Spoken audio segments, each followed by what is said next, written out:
said that you just said that you just said.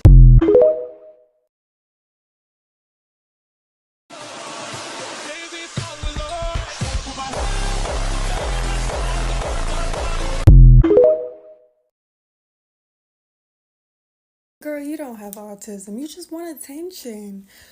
Babe, I look like this. You think I need to fake a disability just to get some attention around here? Like, let's be for real.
Why you think that talking crazy gonna run up your face? I heard you talk about Aisha, even copy the looks. I heard you taking my identity, won't keep.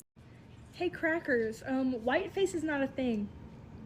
What Drewski did at the NASCAR race is not offensive because whiteface is not a fucking thing. This guy named Drewski, he's a black man who dressed up as a white guy. He had white paint all over him. I mean, it's very convincing, and he was basically cosplaying as the racial white American stereotype. And you know, some white people got offended by it, and that's okay. If you're offended by it, that's totally fine. If you want to argue that whiteface isn't a thing, okay, sure. I just don't like the way you're delivering this message by starting off by saying crackers, referring to white people, which is a racial term. That is not a good way to get across your message of, hey, you shouldn't be offended by this, right? But I think there's a better way of going about it. Calling people crackers right off the bat is going to make people more offended than they already were. And the backlash from you making that video could increase racism because you're using racial terms and you're being insensitive to the people who are offended by this. There's a way you can approach this situation with love. Those people that are offended, you can educate them as to why doing blackface is such a big deal versus doing whiteface, right? Believe it or not, this is how we continue this cycle of racism. I personally do think, it was a funny joke, but not everyone's humor is everyone's humor. Just try educating people. Don't talk down to people, okay? Remember, we need to lead with love. If you want people to understand where you're coming from, lead with love. And if you agree with that, follow me, and maybe we can lead with love together. Earlier today, I saw a video about pretty punishment, and it's basically how individuals who are attractive and appealing to the eye get punished a lot in reality. It's hard to share good news with people, or whenever you do anything, it's like, oh, you're doing the most. And honestly, everything Shawty said in the video, I wholeheartedly related to, because it's like, I really don't like I be so much in my head when I do certain things, because it's like, I know I'm not narcissistic. I know it's not narcissism. I know that I actually do think about other people's feelings, or if I'm in a situation, I do think about others before I think about myself. I know when I'm putting lip gloss on, or I'm looking at myself in the mirror, it's not vanity. You know what I mean? It's because I just like the way I look. But a lot of people, and this is throughout my entire life at different stages, have projected so much onto me where it makes me think, and I really do be in my head about not trying to act like I think I'm all that, because I feel like that's how people are perceiving me, even without knowing me. And there have been so many opportunities that have been snatched away from me based off of my physical appearance. I'm hungry. But based off of my physical appearance, not even because individuals got the chance to get to know me, know my personality, based off of she thinks she's all that. She got all these followers on Instagram. She gets all these likes and comments. Like, when I say I don't have that many friends, I don't. And it's because women are nasty. Like, I don't think people actually understand there are many nasty, evil-spirited women out there. They will put on a facade like, oh, they're a girl's girl, but they only want to be a girl's girl when the individual fits what they like. You dig what I'm saying? People will show their true colors when they feel intimidated, or they feel like you have something that they don't. Now, thank you, God, has blessed me with a light, right? A light that other people definitely do see and feel intimidated by my presence, right? At times, I've been in rooms, I don't even have to open my mouth for a lot to be going on and for attention and focus to be on me. People could say it's my height. People could say it's my beauty.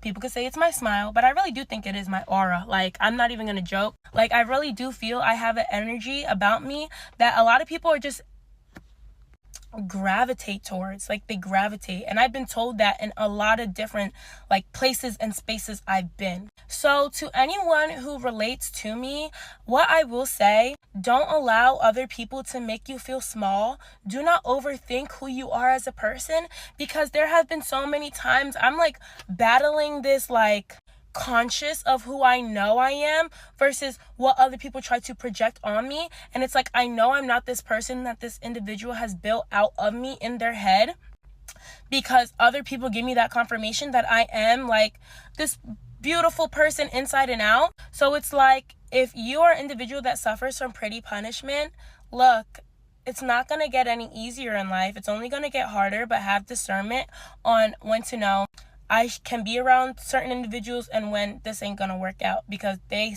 clearly have insecurities that they need to work on that I can't do anything for them, you know? I'm done. You're gone. Goodbye. Seriously? No, not seriously. Super seriously. Don't you think it's unfair that I have to manage my anger just because you cannot manage your stupidity? Don't you think it's unfair? Ah! I heard you were thinking about giving up, so I made you this. Oh my God, Baba!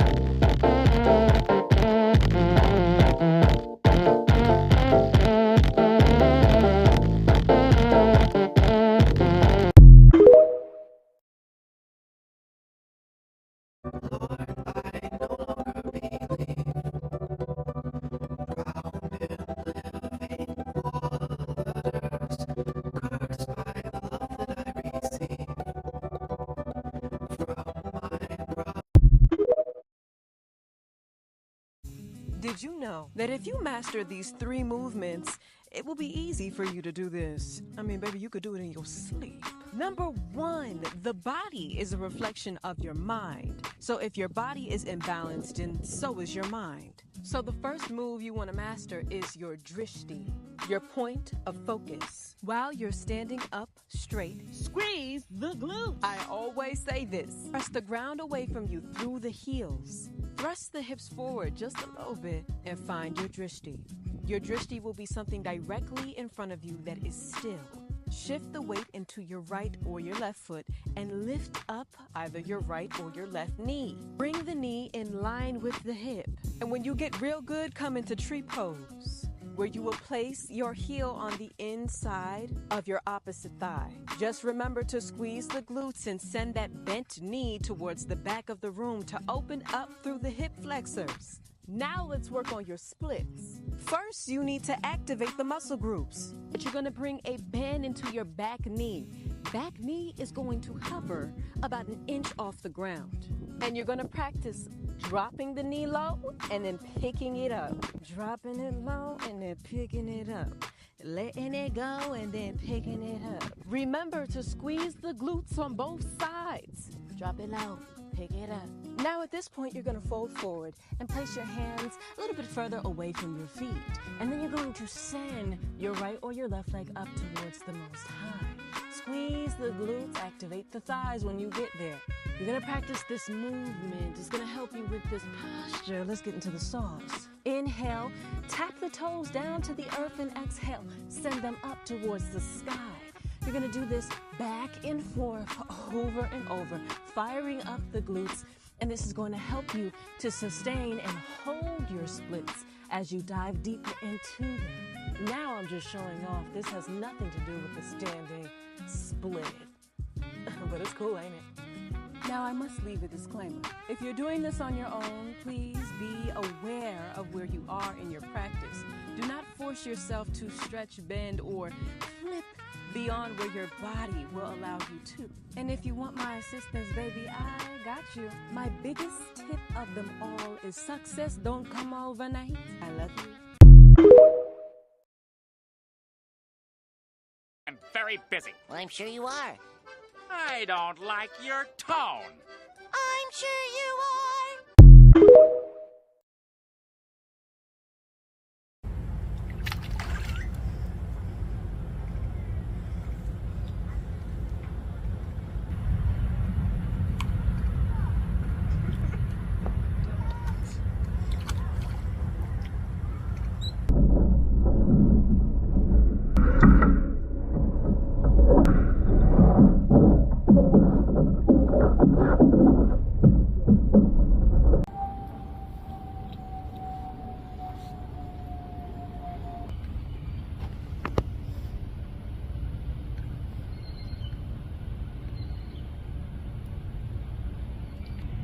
GS5A.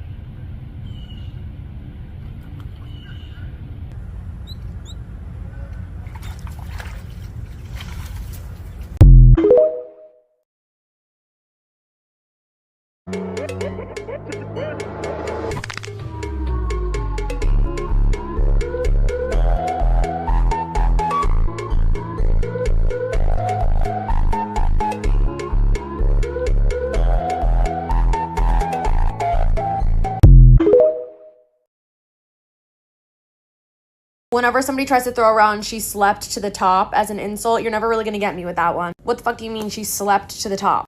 The top slept with her, idiot. She didn't sleep with a ghost. She's such a stupid, dumb, idiotic bimbo with nothing to offer. Why would the top sleep with her? You seem to think pretty highly of the top. You seem to think that they're very smart and very deserving of their position. But you also seem to think she manipulated her way to the top through sexual actions. Something isn't adding up. If they're so smart and so deserving, how did they not see through that if you think she's such a fucking idiot? Okay, but by the way, she slept to the top, but then she got to the top. And once there, she became more liked, more successful, more adored than the top themselves. Oh, but she's okay, listen. The top lied, cheated, stole, manipulated their way to the top. And frankly, I think that's a lot worse than a girl on a mission. I swear to God. And this is what I was thinking about when I was watching Evita last night. Because everybody's always like, Evita, Eva Peron, she slept to the top. Like, she's the OG sexual social climber. Like, everybody loves to say that about her. Even the first act of the musical is very like, she slept to the top vibes. Like, there's several songs about like her sleeping her way to the top. Oh, but it's sad when a love affair dies. But when we were hot, we were hot.